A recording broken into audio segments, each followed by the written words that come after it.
The Butcher Baker atau tukang roti penjagal daging, atau Bob the Alaskan Killer.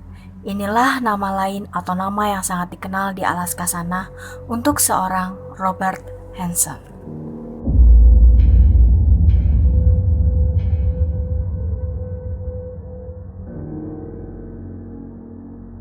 Siapakah Hansen?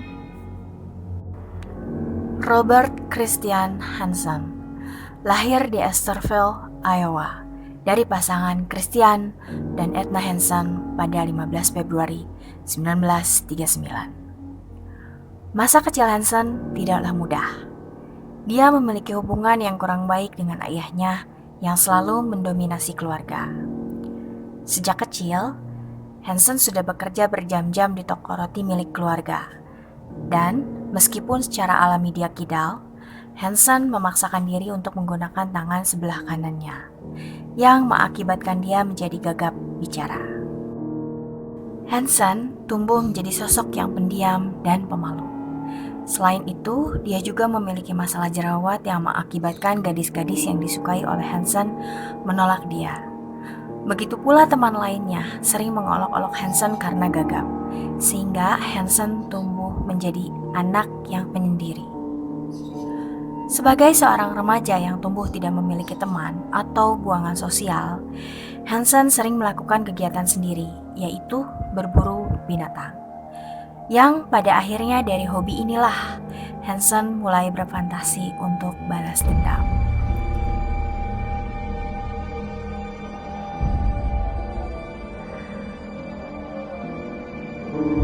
Di usia 18, Hansen mendaftar ke United States Army Reserve. Dia berhasil terdaftar dan berdinas di sana, tapi tidak lama, hanya 1 tahun, lalu diberhentikan. Setelah berhenti dari United Army Reserve, dia bekerja kembali sebagai asisten instruktur latihan di Akademi Polisi Pocahontas, Iowa. Disinilah Hansen bertemu dengan istri pertamanya yang dinikahi di musim panas tahun 1960. Case perdana Hansen. Pada tanggal 7 Desember tahun 1960, karena Hansen masih merasa diperlakukan dengan tidak baik oleh lingkungan sekitar, pada akhirnya dia berhasil membujuk seorang karyawan yang masih muda untuk membantu dia menjalankan aksinya, yaitu membakar habis garasi bus sekolah milik Dewan Pendidikan Pocahontas Country. Sebanyak 3-7 bus dibakar oleh Hansen dalam kejadian tersebut. Setelah diketahui perbuatannya ini, Hansen ditangkap dan ditahan selama 20 bulan dari total masa hukumannya selama 3 tahun di Anamosa State Penitentiary. Pada saat dia di penjara, istrinya menuntut cerai. Setelah 20 bulan masa hukuman dan bebas, Hansen tidak merasa jera untuk melakukan aksi-aksi lainnya. Kasus berikutnya adalah pencurian kecil-kecilan.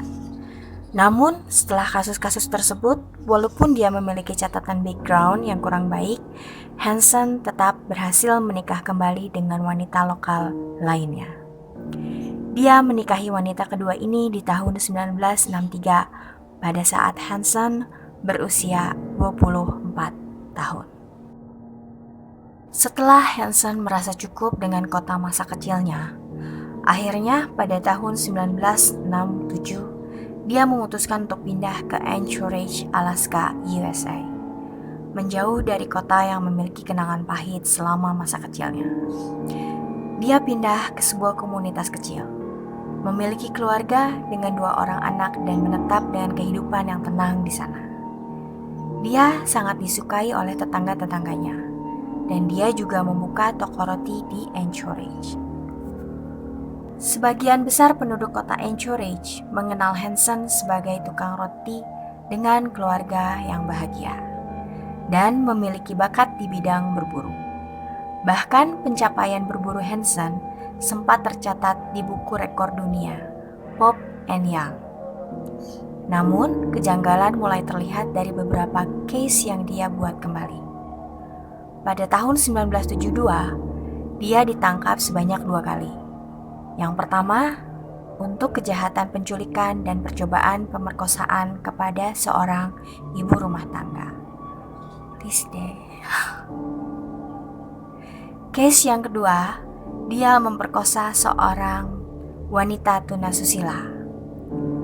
Di tahun yang sama, tanpa diketahui pihak berwenang, dan dengan kemampuan Hansen yang selalu dapat bebas dari case-case sebelumnya, kemungkinan besar Hansen sudah mulai melakukan pembunuhan-pembunuhan. Lalu, di tahun 1976, Hansen kembali ditangkap dan dijatuhi hukuman selama 5 tahun. Case kali ini adalah mengutil gergaji mesin. Please deh Hansen. Namun, Hansen mengajukan banding di case tersebut. Dengan hasil dibebaskan kembali.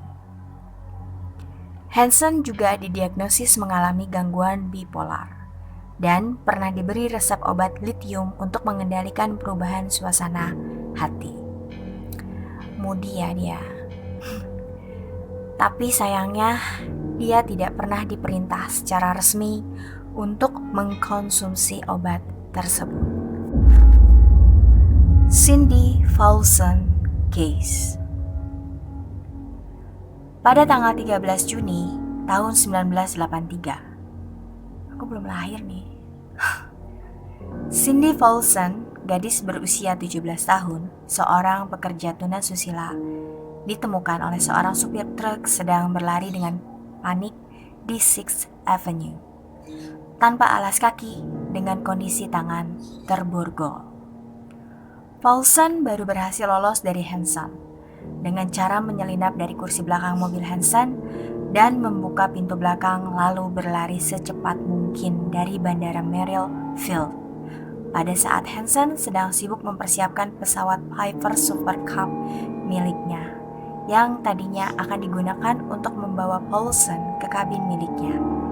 Pondok berburu di sekitaran Sungai Knik di lembah Matanuska, berjarak 35 mil ke arah utara Anchorage yang dapat diakses oleh kapal atau pesawat kecil.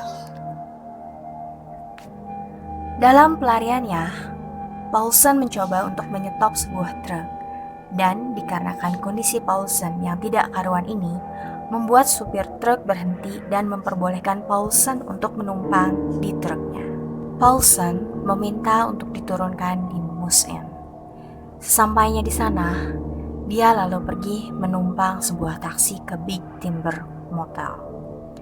Paulson meminta resepsionis motel untuk menelepon kekasihnya. Di waktu yang bersamaan, supir truk yang membantu Paulson melaporkan kejadian ke kepolisian Anchorage.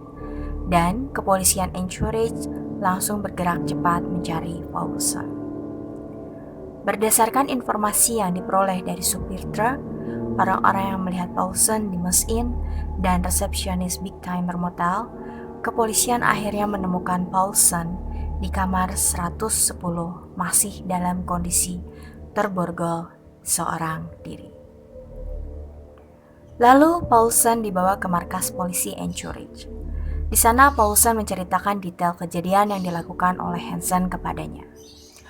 Paulson ditodong senjata setelah masuk ke dalam mobil Hansen, lalu dirantai dan dibawa ke rumah Hansen di Muldoon. Di rumah Hansen, Paulson sempat disiksa dan diperkosa berulang kali. Lalu setelah Hansen bangun tidur dari istirahat, dia membawa Paulson ke Bandara Merrill Field yang tadinya akan membawa Paulson terbang ke kabin Hansen di lembah Matanuska, Susitna. Namun, Paulson berhasil kabur dan meninggalkan barang bukti berupa sepasang sepatu Paulson di karpet kursi belakang mobil Hansen. Berdasarkan keterangan Paulson, Hansen sangat cocok dengan deskripsi penculiknya. Paulson bahkan menggambarkan kegagapannya dan mengidentifikasi pesawatnya. Tapi polisi masih perlu mengumpulkan bukti-bukti lainnya untuk dapat membawa Hansen ke pengadilan. Bagaimanapun, Hansen sudah tidak asing dengan masalah hukum, dan dia seorang tukang roti lokal yang banyak disukai di masyarakat. Pada saat polisi menginterogasi Hansen, Hansen membantah tuduhan Paulson dan dia menyatakan bahwa Paulson lah yang mencoba menjebak, juga mencari masalah dengan meminta uang yang berlebihan. Maka Hanson menolak untuk memenuhi permintaan Paulson. Dikarenakan komunitas lingkungan sekitar tempat tinggal Hanson mengenal Hanson adalah seorang tukang roti yang baik, disertai alibi yang kuat dari teman Hanson bernama John Henning, membuat Hanson tidak dijadikan tersangka, dan pada akhirnya dia pun dibebaskan. Case closed dan Hanson lolos kembali. Wow, siapa saja sasaran Robert Hanson?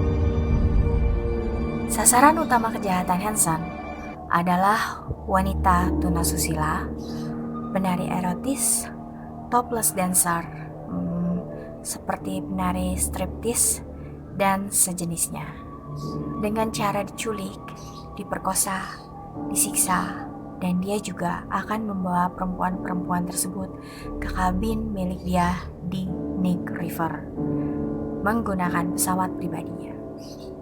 Terkadang, di beberapa case, dia akan merilis perempuan-perempuan yang dapat menyimpan rahasia kejahatannya, atau tidak akan melaporkan kejahatannya ke pihak kepolisian. Tapi, beberapa dari mereka pun tidak semuanya memiliki keberuntungan setelah dirilis oleh Hanson.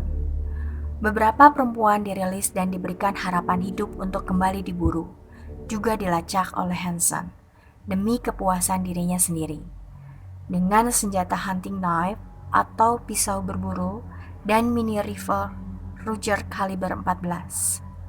Ada yang diburu dan disiksa hanya beberapa jam saja, dan ada pula yang berhari-hari lamanya. Seremnya.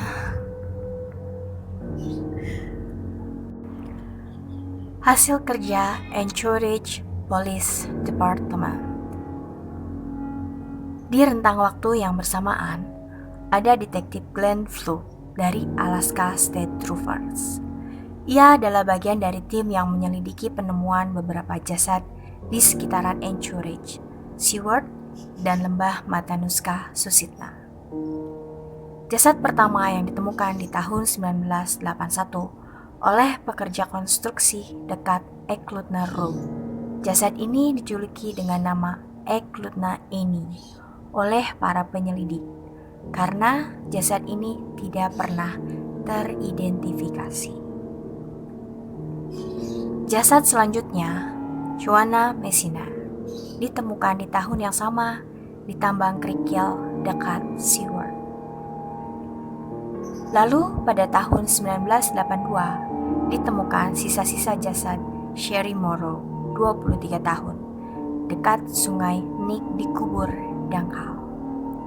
Dari penemuan ketiga jasad ini, Flood mendapatkan petunjuk bahwa pembunuhnya orang yang sama. Lalu Flood menghubungi agen Federal Bureau of Investigation atau FBI bernama Roll Hazelwood, meminta bantuan pemprofilan psikologis kriminal berdasarkan ketiga jasad tersebut. Hazelwood menduga pembunuhnya adalah pemburu yang mahir, dengan rasa percaya diri yang rendah, pernah ditolak perempuan, dan berniat menyimpan souvenir dari hasil membunuhnya, seperti perhiasan korban. Ia juga menduga pembunuhnya gagap. Dengan profil ini, Flood menyelidiki beberapa tersangka yang potensial sampai ia menemukan Hanson yang sangat cocok dengan profil tersebut dan memiliki pesawat. Dibantu kesaksian Paulson dan pemprofilan Hazelwood, Flood dan Anchorage Police Department menerbitkan surat perintah untuk menggeledah pesawat, mobil, dan rumah Hanson.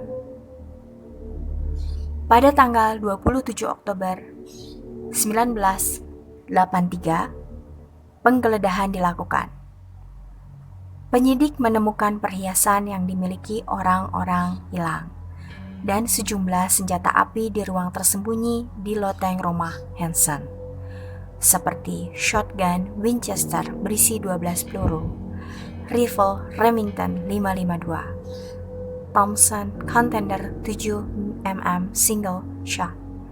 Penemuan terbesar mereka adalah peta penerbangan dengan tanda-tanda X kecil yang tersembunyi di balik pagar tempat tidur Hansen. Saat ditunjukkan bukti-bukti yang ditemukan di rumahnya, Hansen tetap membantah sebisa mungkin.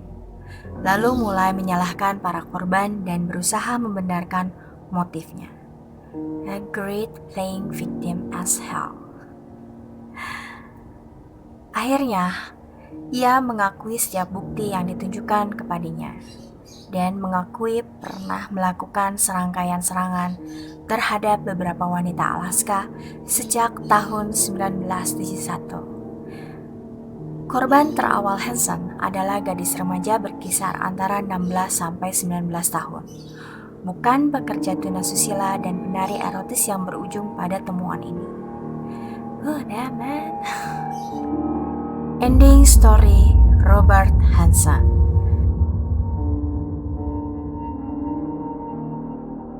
Saat ditangkap, Hansen dituduh melakukan penyerangan, penculikan, sejumlah pelanggaran senjata, pencurian, dan penggelapan asuransi. Tuduhan terakhir tadi terkait dengan pengajuan klaim terhadap perusahaan asuransi atas dugaan pencurian beberapa trofi miliknya yang disinyalir uang dari pihak asuransi dipakai untuk membeli pesawat Super Cup miliknya. Namun di pengadilan, Hansen mengklaim menemukan trofi-trofinya di halaman belakang, tetapi lupa memberitahu pihak asuransi. Setelah melakukan uji balistik, menunjukkan kesamaan antara peluru di tempat kejadian dan senjata yang dimiliki oleh Hansen. Hansen baru mau mengajukan kesepakatan pengakuan. Ia mengaku bersalah atas 4 pembunuhan yang dibuktikan polisi. Untuk Merrow, Messina, Altieri, dan Eklutna Eni. Dan merincikan korban-korban lainnya, supaya hukumannya dijalankan di penjara federal tanpa perhatian pers. Persyaratan kesepakatannya meliputi kerjasama penuh dengan Hansen dalam mengungkap tanda-tanda di peta penerbangannya dan menemukan jasad korbannya. Ia membenarkan teori polisi tentang bagaimana wanita-wanita tersebut diculik, menambahkan bahwa ia kadang membiarkan calon korban pergi jika ia betul-betul berjanji tidak akan melaporkan Hansen ke polisi, dan mengaku mulai membunuh pada awal tahun 1970-an. Ia menunjukkan ke penyidik 17 situs penguburan di dalam dan sekitar South Central Alaska. 12 diantaranya tidak diketahui penyidik, akan tetapi ada tanda-tanda lain di petanya yang tidak mau diakuinya, termasuk 3 di Resurrection Bay. Polisi menduga 2 dari 3 tanda tersebut adalah jasad Mary Thiel dan Megan Emery. Tetapi Hansen membantah telah membunuhnya. Sisa-sisa jasad 11 korban lainnya dari kemungkinan 21 korban diangkat oleh polisi dan dikembalikan ke keluarga mereka. Hansen diperkirakan memerkosa dan menyerang lebih dari 30 wanita Alaska. Ya ampun. Ia bertanggung jawab atas pembunuhan sedikitnya 17 wanita yang usianya berkisar antara 16 sampai 41 tahun. Mereka adalah Lisa Puttrell, 41 tahun, Malay Larsen, 28 tahun, Unknown Gender, Sue Luna, 23 tahun, Tammy Pedersen, 20 tahun, Angela Federer, 24 tahun, Teresa Watson, tidak teridentifikasi usianya, Delian Sugar Free, Paula Golding, Andrea Fish Altieri, Shirley Morrow, 23 tahun, Eklutna Eni, Joanna Messina, Roxanne Island, 24 tahun, Celia Beth Van Zanten, 17 tahun. Keseluruhan jasad ditemukan dengan bantuan Hansen, dan semua jasad yang ditemukan dibenarkan juga diakui. Ada jasad-jasad lain yang diketemui, yaitu Celia Beth Van Zanten, 17 tahun, dibantah tetapi tetap dituduh karena ada tanda X di peta penerbangan dan jasad ditemukan. Megan Emmerich, 17 tahun, dibantah tetapi tetap dituduh karena tanda X di peta penerbangan namun jasad tidak diketemukan. Terakhir Mary Till, 23 tahun, dibantah tetapi tetap dituduh karena tanda X di peta penerbangan namun jasad tidak ditemukan. Dari 17 wanita tersebut, Hansen secara resmi dituduh membunuh 4 orang saja, yaitu Sherry Morrow, Joanna Messina, Eklund Naini, dan Andrea Altieri, sekaligus penculikan dan pemerkosaan terhadap Cindy Paulson. Akhirnya Hansen dijatuhi hukuman penjara selama 461 tahun. Finally.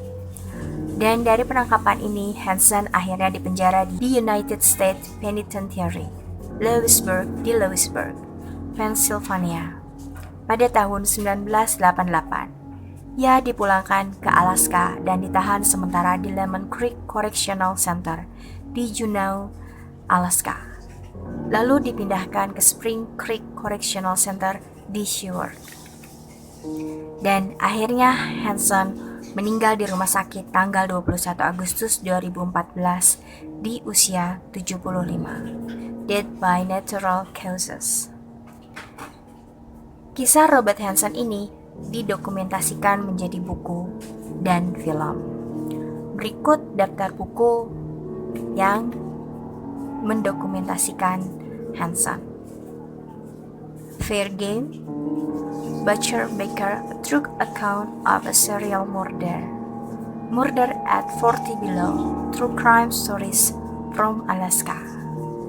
Dan berikut list movie Hansen.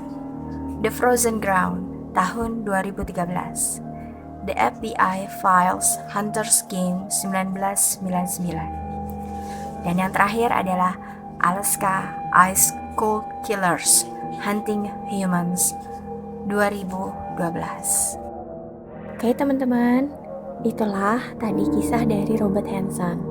Dari cerita ini kita bisa ambil sebuah pelajaran, yaitu jangan pernah membuli seseorang ataupun membuat rendah orang lain, karena dari hal itu dapat menimbulkan rasa marah juga dendam, yang pada akhirnya banyak korban yang disebabkan hanya karena kita membuli seseorang. Nah, gimana cerita ini menurut kalian? Jika ada teman-teman di sini yang memiliki informasi lebih ataupun pernah tinggal di daerah Anchorage, Alaska sana dan mendengar langsung tentang kisah ini, boleh share di kolom komentar ya. Semoga video ini dapat menghibur teman-teman semua. Sampai jumpa di video aku selanjutnya. Bye-bye.